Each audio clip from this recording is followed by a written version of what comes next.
ओम परमात्मने नमः। यथार्थ गीता द्वितीय अध्याय श्लोक 66 और 67। नास्ति बुद्धिरस्ति युक्तस्य न चायुक्तस्य भावना न चाभावत शान्तिराशान्तस्य कुतः सुखम्।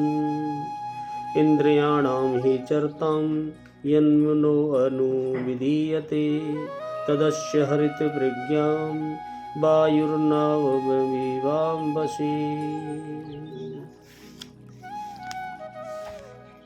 भगवान कह रहे हैं, न जीते हुए मन और इंद्रियों वाले पुरुष में निश्चयात्मक बुद्धि नहीं होती है।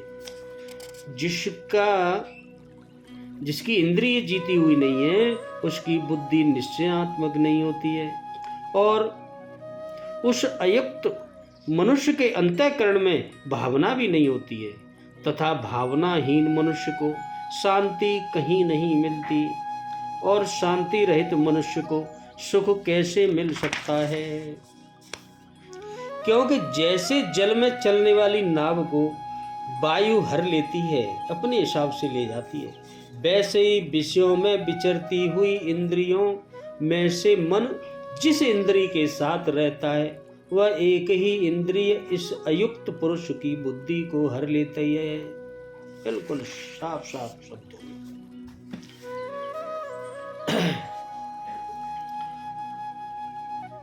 योग साधना रहित पुरुष के अंतःकरण में निष्काम कर्म युक्त बुद्धि नहीं होती।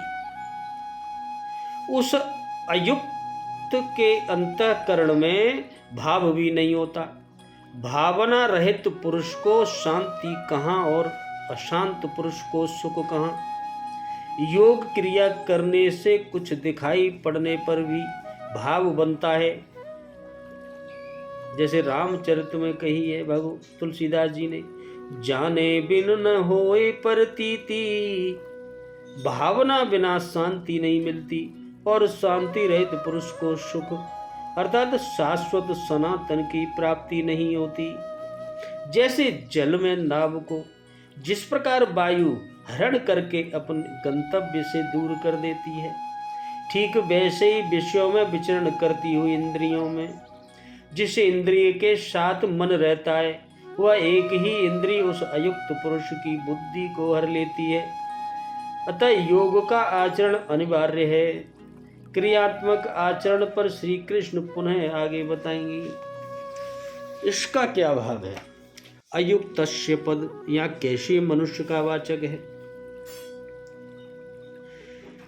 जिसके मन और इंद्रिय बस में किए हुए नहीं है एवं जिसकी इंद्रियों के भोगों में अत्यंत आसक्ति है, ऐसे विषयासक्त अविवेकी मनुष्य का वाचक यहाँ अयुक्तस्य पद है। अयुक्त में बुद्धि नहीं होती, इस कथन का क्या भाव है? इससे यह भाव दिखलाया गया है कि 41वें श्लोक में वर्णित निश्चयात्मक बुद्धि उसमें नहीं होती। नाना प्रकार के भोगों की आसक्ति और कामना के कारण उसका मन विक्षिप्त रहता है। इस कारण वह अपने कर्तव्य का निश्चय करके परमात्मा के स्वरूप में बुद्धि को स्थिर नहीं कर सकता। अयुक्त के अंतःकरण में भावना भी नहीं होती, इसका क्या भाव है? इससे यह भाव दिखलाया है कि मन और इंद्रियों के अधीन रहने वाले विषयासक्त मनुष्य में निश्चयात्मक बुद्धि नहीं होती है। इसमें तो कहना ही क्या है, उसमें भावना भी नहीं होती, अर्थात परमात्मा के स्वरूप में बुद्धि का स्थिर होना तो दूर रहा, विषयों में आसक्ति होने के कारण वह परमात्मा स्वरूप चिंतन भी नहीं कर सकता। उसका मन निरंतर विषयों में ही रमण करता रहता है। भावनाहीन मनुष्य को शांति नहीं मिलती। इस कथन का क्या भाव है? इससे दिखलाया गया है कि परम आनंद और शांति के समुद्र परमात्मा चिंतन न होने के कारण अयुक्त मनुष्य का चित्त निरंतर विक्षिप्त रहता है। उसमें राग द्वेष काम क्रोध और लोभ ईर्षा आदि के कारण हर समय जलन बनी रहती है और व्याकुलता होती रहती है। अतएव उसको शांति नहीं मिलती। शांति रहित मनुष्य को सुख कैसे मिल सकता, इसका क्या भाव। इससे यह भाव दिखलाया गया है कि चित्त में शांति का प्रादुर्भाव हुए बिना कहीं किसी भी अवस्था में किसी भी उपाय से मनुष्य को सच्चा सुख नहीं मिल सकता। विषय और इंद्रियों के संयोग में तथा निंद्रा, आलस्य और प्रमाद में भ्रम से जो सुख की प्रतीति होती है वह वास्तव में सुख नहीं है, वह तो दुखों का और बहुत बड़ा कारण है और होने से वस्तुतः दुख ही है। हे पद का क्या भाव है। पूर्व श्लोक में यह बात कही गई कि आयुक्त मनुष्य में निश्चल बुद्धि, भावना, शांति और सुख नहीं होते। उसी बात को स्पष्ट करने के लिए उन सब के न होने के कारण इस श्लोक में बतलाया गया कि इसी भाव का गोतक हेतुवाचक है। जल में चलने वाली नौका और वायु का दृष्टांत देकर क्या भाव दिखलाया गया। दृष्टांत में नौका के स्थान पर बुद्धि है, वायु के स्थान में जिसके साथ मन रहता है वह इंद्रिय है, जलाशय के स्थान में संसार रूप समुद्र है और जल के स्थान में शब्दादि समस्त विषयों का समुदाय है।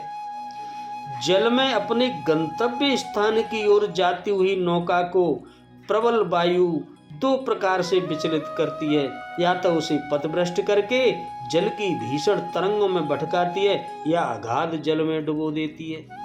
किंतु यदि कोई चतुर मला उस वायु की क्रिया को अपने अनुकूल बना लेता है तो फिर वह वायु उस नौका का पथभ्रष्ट नहीं कर सकती, बल्कि उसे गंतव्य स्थान पर पहुंचाने में सहायक करती है। इसी प्रकार जिसके मन इंद्रिय वश में नहीं है, ऐसा मनुष्य यदि अपनी बुद्धि को परमात्मा के स्वरूप में निश्चल करना चाहता है तो भी उसकी इंद्रियां उसके मन को आकर्षित करके उसकी बुद्धि को दो प्रकार से विचलित करती हैं। कैसे?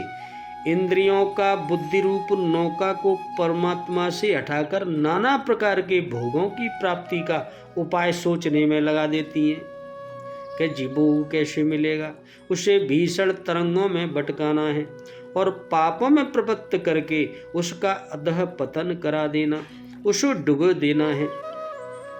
परंतु जिसके मन और इंद्रिय बस में रहते हैं उसकी बुद्धि को वे विचलित नहीं करते, वरम बुद्धि रूप नौका को परमात्मा के पास पहुंचाने में सहायता करते हैं। 64वें और 65वें श्लोक में यह ही बात कही गई। सब इंद्रियों द्वारा बुद्धि के विचलित किए जाने की बात न कहकर एक इंद्रिय के द्वारा ही बुद्धि का विचलित किया जाना कहने का क्या अभिप्राय है, क्या भाव है। इससे इंद्रियों की प्रबलता दिखलाई गई है, कितनी शक्तिशाली होती हैं इंद्रियां। अभिप्राय यह है कि सब इंद्रियां मिलकर मनुष्य की बुद्धि को विचलित कर दें, इसमें तो कहना ही क्या है, बहुत छोटी बड़ी बात नहीं है। जिस इंद्रिय के साथ मन रहता है, एक ही इंद्रिय के, वह एक ही इंद्रिय बुद्धि को विषय में फंसाकर विचलित कर देती है। देखा भी जाता है कि एक कर्णेंद्रिय के वश में होकर मृग, स्पेंद्रिय के वश होकर हाथी, चक्षु इंद्रिय के वश होकर और पतंग रसना इंद्रिय के वश होकर, रसना इंद्रिय के वश होकर मछली और ज्ञानेंद्रिय के वश होकर भ्रमर। इस प्रकार केवल एक एक इंद्रियों के वश होने के कारण ये सब अपने प्राण खो बैठते हैं। इसी प्रकार मनुष्य की बुद्धि भी एक एक इंद्रिय के द्वारा ही विचलित की जा सकती है। यहाँ वहाँ यत और तत् का संबंध मन के साथ क्यों न माना जाए। यहाँ इंद्रियाणाम पद के निर्धारण वष्टि, अतः इंद्रियों में से जिस एक इंद्रिय के साथ मन रहता है उसी के साथ यत पद का संबंध मानना उचित है। यत और तत् का नित्य संबंध है, तत् का संबंध भी इंद्रियों के साथ ही होगा। अनुविधीयते में अनुपसर्ग नहीं है, कर्म प्रवचनीय संयज्ञ है, उसके योग में द्वितीय विभक्ति हुई और कर्म कर्तव्य प्रकृति के अनुसार। विधीयते का कर्म भूत मन पद ही कर्ता के रूप में प्रयुक्त हुआ है। इसके अतिरिक्त अगले श्लोक में तस्मात् पद का प्रयोग करके इंद्रियों को वश में करने वाली बुद्धि स्थिर बतलाई गई। और इसीलिए भी यहाँ यत और तत्प्रदाओं का इंद्रिय के साथ ही संबंध मानना अधिक युक्त मालूम पड़ता है। अकेला मन या अकेली इंद्री बुद्धि के हरण करने में समर्थ नहीं है। न तो मन अकेला कुछ कर सकता है, न अकेली इंद्री कुछ कर सकती है। जब ये दोनों मिल जाते हैं, मन के साथ हुए बिना अकेली इंद्री बुद्धि को नहीं हर सकती। हाँ, मन इंद्रियों के बिना अकेला भी बुद्धि को हर सकता है। इस प्रकार अयुक्त बुद्धि पुरुष की बुद्धि के विचलित होने का प्रकार बतलाकर अब पुनः स्थिति प्रज्ञ अवस्था को प्राप्ति में सब प्रकार से इंद्रिय संयम की विशेष आवश्यकता सिद्ध करते हुए स्थिति प्रज्ञ पुरुष की अवस्था का वर्णन आगे करेंगे। बोलो राधे कृष्ण।